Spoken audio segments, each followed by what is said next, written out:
Nandito kami sa Pier 1. Nandito kami sa Grand Carnival. Ito, bumisita kami kasi parang may balak kami na magtinda dito. Ayun na, samahan nyo ako.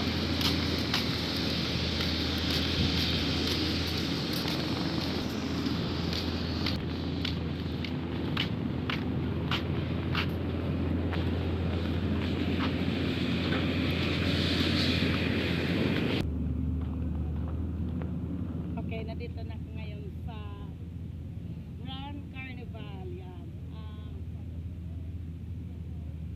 Yung dating na yung nakaraang fiesta, nasa Sky City kami.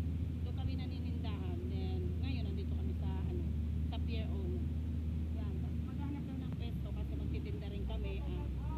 Siguro. Ayun. Katulong from Pangasinan yun. Ayun. Ayun. Bibisitahin natin. Hanap ako ng friend. Taga Pangasinan pala sila. San Carlos City, Pangasinan. Paki-subscribe ninyo ko, like and share. My name and my YouTube is Nora M. Okay. Yung okay ko ha, O-C-E-Y. Yeah, don't forget to watch. Dito. Taga Barangay Socorro ako. Nakarating ako dito kasi. Nag-deliver ako na. Ano yan?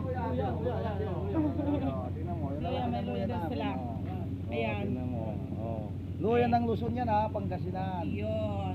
Okay, nakahanap agad ako ng friend. Iba talaga yung tao na very friendly ka kasi marami ka talagang friend. Kahit saan ka makarating. Ngayon, ganito yung itsura ko kasi galing ako sa taniman namin. Nag-harvest ako ng saluyot at malunggay at dineliver ko dito sa Pier 1 in Catbalogan City. Yan. Napakabait ng tao dito sa inyo.